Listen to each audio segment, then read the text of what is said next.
Let me ask you a question. How much time did your HR team spend last week manually copying data from one system to another? Or maybe chasing down paperwork? Or sending the same follow-up email to dozens of different people? If you're like most HR leaders I talk to, the answer is way too much. And here's the thing. It's not just annoying, it is expensive. Let's talk about what manual HR work is actually costing your company, because most teams underestimate this by a lot. According to research from SHRM, over 74% of HR professionals reported being overwhelmed by administrative workloads, and 42% cite burnout due to repetitive manual tasks. But here's what really matters. The average professional spends 25 to 30% of their time on tasks that could be automated. We're talking about data entry between systems, sending status updates and reminders, processing paperwork for new hires, scheduling meetings and interviews, managing compliance documents. You understand what I'm talking about. Now let's do some quick math. If you have an HR professional earning $75,000 a year and they're spending 25% of their time on redundant admin work, that's costing you over $18,000 annually per person. Multiply that by a team of 5, you're looking at nearly $100,000 in lost productivity every single year. But it gets worse, because the cost isn't just in salaries. Inefficient HR processes create a domino effect. One position lingers for weeks, sometimes months, because your team is buried in paperwork instead of focusing on the hiring. Projects stall because you can't onboard people fast enough. Your best people burn out trying to compensate for understaffing.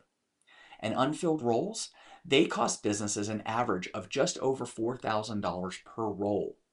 If that's a revenue generating position like sales or engineering, that jumps to $7,000 to $10,000 per month in lost productivity and missed opportunities. Let me say that again.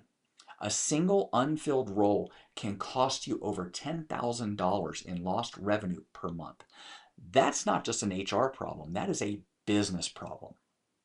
Let me give you a real example.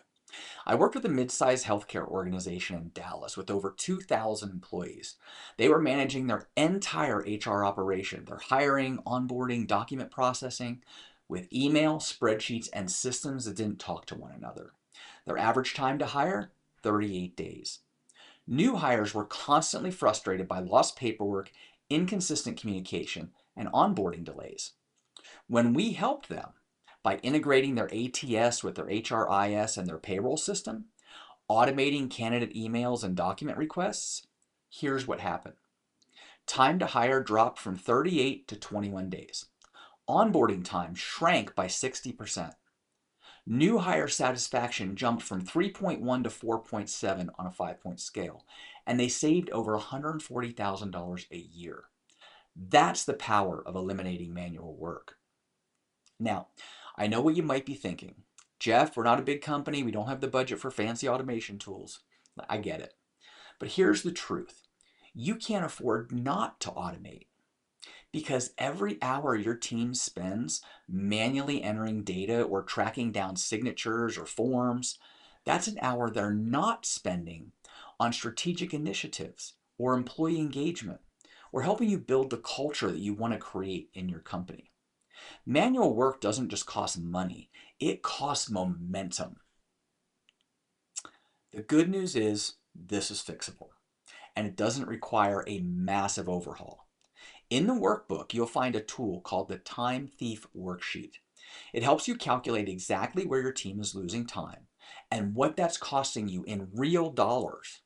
Once you see those numbers in black and white, the business case for automation practically writes itself. And when you're ready to take action, the workbook walks you through exactly which tasks to automate first for maximum ROI. So here's my challenge to you.